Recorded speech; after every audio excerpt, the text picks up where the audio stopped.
Bonjour à tous, j'espère que vous allez bien. Bienvenue sur cette nouvelle capsule sur l'alcaline ionisée. Alors sachez que cette capsule m'est venue d'ailleurs à une conversation très récente avec une de mes amies qui finalement a fini par acquérir un ioniseur parce que simplement elle avait été il y a une dizaine d'années, une thérapeute lui a expliqué que c'était très important de boire de l'eau distillée. Elle avait acheté un distillateur d'eau, donc je vous invite également à regarder. Il existe aujourd'hui sur internet des distillateurs d'eau, ça vaut je ne sais pas forcément quel prix, mais en tout cas ça vaut un certain prix. Alors c'est intéressant de savoir qu'aujourd'hui, effectivement, cette distillation de l'eau, ça fait une référence notamment à la notion d'eau pure. Et on va voir dans cette capsule notamment pourquoi on doit comprendre ce qu'est l'eau pure et notamment par rapport à l'eau alcaline ionisée. Vous le savez, cette chaîne n'a vocation à faire aucune allégation thérapeutique. Vous le savez, je ne suis moi-même pas médecin. Si vous êtes malade, bien sûr, c'est un professionnel de santé que vous devez consulter. Je produis toutes les semaines 2 capsules, une le mercredi, une le dimanche. Abonnez-vous, la pastille vient d'apparaître en bas à droite.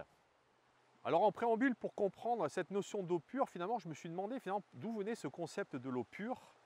Et en fin de compte, je me suis rendu compte que là aussi, c'est quelque chose d'extrêmement contemporain. Ce sont notamment des théories. Vous savez qu'aujourd'hui, l'eau, ce n'est finalement que des théories qui sont finalement expliquées.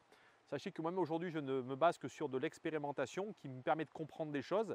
Mais encore une fois, sachez qu'aujourd'hui, humblement, je dis toujours que ce que je vous explique, ça peut être une théorie, en tout cas c'est la mienne, et je cherche à vous l'expliquer, notamment à peut-être vous donner des détails de compréhension pour vous permettre de comprendre de manière logique pourquoi ça fonctionne. Mais en tout cas, l'eau pure, sachez que ça vient de l'idée qu'aujourd'hui, eh bien, la pureté d'eau serait peut-être ce dont notre corps a besoin.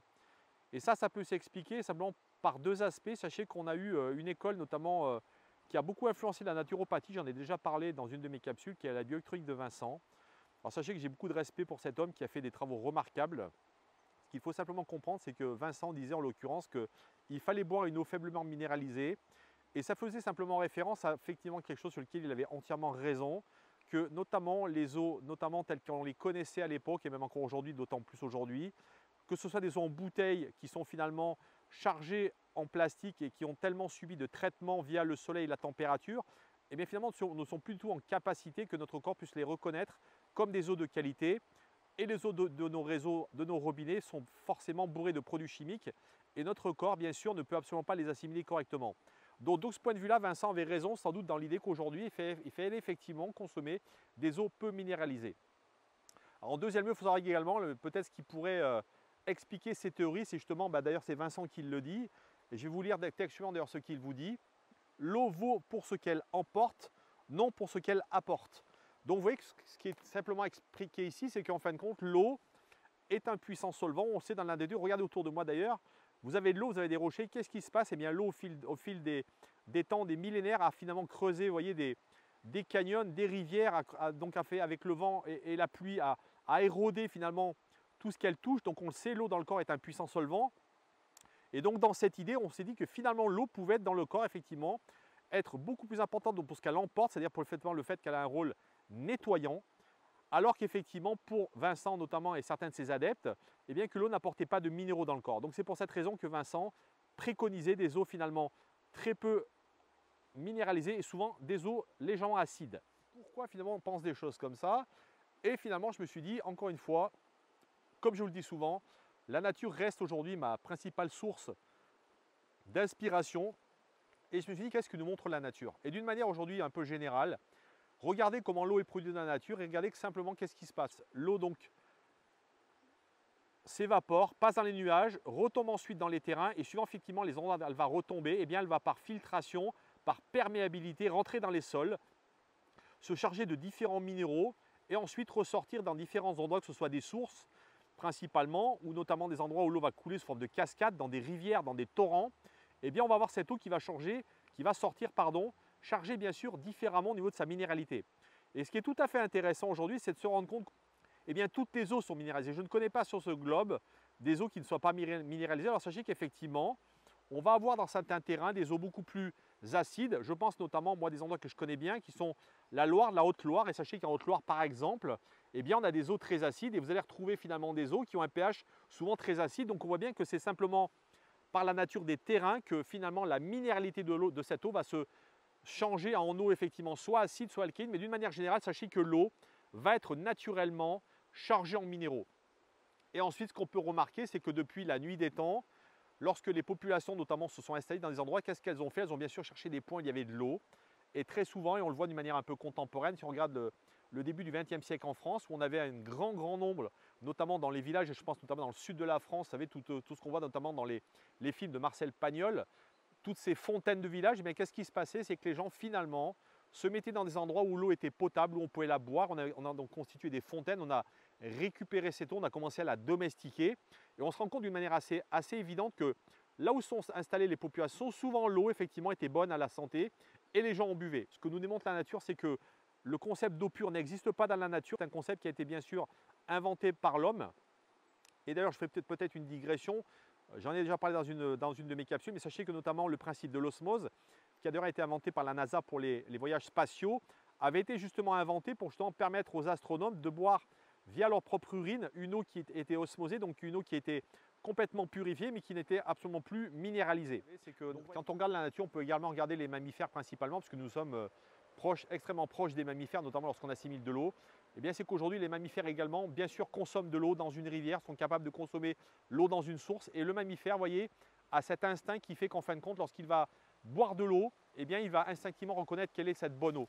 D'ailleurs, si vous avez l'occasion de donner un chien, et d'ailleurs, je vous mettrai un visuel pour vous montrer de quelle manière un labrador simplement va réagir à deux types d'eau, de l'eau alcaline ionisée et de l'eau du robinet. Vous verrez qu'en fin de compte, eh bien, il n'y a pas photo, instinctivement, l'animal va aller vers l'eau qu'il préfère, qui est cette eau vivante, qui n'est pas cette notion d'eau pure, mais qui est cette notion d'eau vivante, qui contient de l'énergie, comme l'eau effectivement qu'on retrouve aujourd'hui dans la nature. Lorsque vous voyez, on fait une électrolyse de l'eau, donc on ionise de l'eau, eh bien, en fin de compte, on le dit souvent, je vous l'ai expliqué dans différentes capsules, nous avons besoin d'un conducteur. C'est-à-dire qu'effectivement, l'eau pure, eh bien, sachez-le aujourd'hui, d'ailleurs c'est documenté, l'eau pure ne conduit absolument aucun signal électrique. Donc, en fin de compte, l'eau pure, vous voyez, c'est une eau finalement qui est morte, en tout cas qui ne contient pas d'énergie. Et on vous le dit, pour effectivement faire une électrolyse, il faut utiliser ce qu'on appelle des électrolytes. Et ces électrolytes, je vais vous donner notamment ce qu'est la définition d'un électrolyte. On vous le dit, c'est un élément chimique qui comporte une charge électrique une fois dissoute. Dans le cas de l'hydratation, les électrolytes ingérés via différents aliments ou boissons, eh bien, sont dissous dans le plasma sanguin et se dissocient, écoutez bien, en ions capables de conduire l'électricité. L'eau, sans ces minéraux, finalement, n'apporte aucune énergie. Et on comprend là aisément pourquoi notamment ce concept de l'eau pure me semble quelque chose qui est, à mon avis, une vue erronée, notamment de comment on doit boire de l'eau aujourd'hui, notamment quelle qualité on doit chercher à boire. Parce que, encore une fois, une eau pure, c'est une eau qui n'a pas d'énergie, qui n'a pas d'électrons, vous voyez, qui n'a pas d'électrolytes. A l'inverse, une eau chargée en minéraux, c'est justement une eau qui va permettre à cette notion d'énergie et d'électrons de se propager et justement de permettre une meilleure conductivité, notamment dans le corps. Alors finalement, ce mot électrolyte, c'est un mot qu'on n'a pas l'habitude d'employer, mais en fait, vous le savez, c'est ce qu'on appelle également les minéraux dans l'eau, mais je vais vous en citer d'ailleurs, vous allez voir quelques-uns que vous connaissez, et je vais d'ailleurs vous donner un peu leurs caractéristiques, notamment dans le corps, de quelle manière finalement ils vont agir dans le corps. Le magnésium, il attire l'eau dans les cellules. Vous voyez, en fait, lui, c'est lui qui permet notamment d'avoir des niveaux d'hydratation très importants. Vous connaissez également le sodium, qui d'ailleurs est sans doute le sel, donc qui est l'électrolyte le plus important. Pourquoi? Parce qu'en fin de compte, c'est lui qui favorise et qui agit sur le pH pour favoriser l'alcalination du corps. Le potassium, il permet, vous voyez, la contraction musculaire. Sachez que sans le potassium, vous ne pourriez pas contracter vos muscles. Le calcium, on le sait tous, effectivement, il va contribuer à la minéralisation de nos tissus osseux. C'est pour ça dont on en a besoin, notamment dans de l'eau. Et on peut également, bien sûr, le retrouver dans de l'alimentation, dans une bonne assiette. On a également des électrolytes comme le chlorure. Les chlorures sont à la base, notamment dans le corps de la destruction de micro-organismes, de microbes. On a le phosphore. Le phosphore, lui, c'est un mécanisme tampon, notamment, qui va, entre autres, lutter contre l'acide lactique. Donc, vous voyez que finalement, tous ces électrolytes présents, notamment dans l'eau, mais également dans la nourriture, représentent ce potentiel très important, finalement, de bonne marche de votre corps. Sachez que si vous avez donc un déficit en électrolytes, et bien cela va créer énormément de problèmes. Aujourd'hui, on trouve sur le marché, bien sûr, des eaux vendues. Alors, on peut soit donc dissoudre ces électrolytes dans de l'eau. On peut trouver d'ailleurs différents électrolytes. On va trouver des glucides, des sels. Parce qu'effectivement, la pratique sportive, vous le savez, fait qu'on va perdre énormément de sels minéraux dans le corps et ça peut être extrêmement préjudiciable pour notre santé. D'ailleurs, c'est pour cette raison que beaucoup de sportifs, je pense notamment aux gens qui font du vélo ou de la course d'endurance, vont justement très souvent additionner dans l'eau ces électrolytes, justement, parce que ça leur permet de combler notamment les déficits qu'ils auraient notamment en sel et en glucides. On peut également trouver des boissons à base d'eau de mer. Donc sachez qu'aujourd'hui, il existe différentes manières de pouvoir effectivement avoir ces apports d'électrolytes très importants. Mais ce qu'il faut aussi tout de suite comprendre, et pour terminer avec l'eau alcaline ionisée, c'est qu'aujourd'hui, eh bien, l'eau alcaline ionisée, par essence, vous voyez, elle est minéralisée, elle contient notamment ces électrolytes, ces éléments alcalins, notamment pour ce qui est de la part de l'eau alcaline ionisée.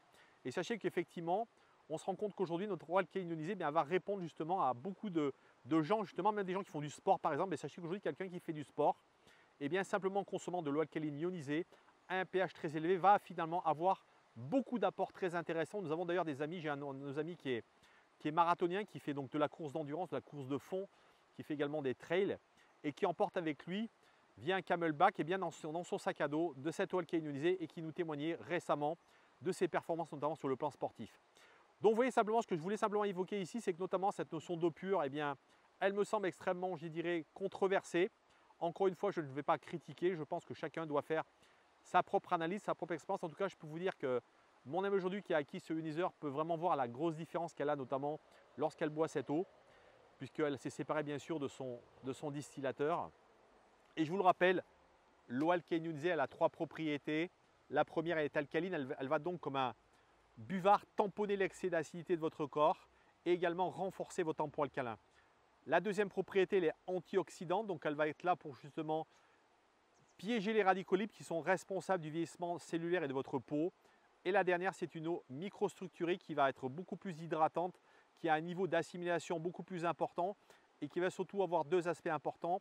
Le premier, une meilleure assimilation et surtout un meilleur nettoyage cellulaire. Voilà les amis, j'espère que vous aurez apprécié cette capsule. Vous voyez que je commence à réduire mes formats de plus en plus parce que je pense qu'encore une fois, il faut que ça reste digeste et que notamment on puisse aborder des points beaucoup plus simplifiés. Je vous dis à très bientôt sur une prochaine capsule. Prenez soin de vous.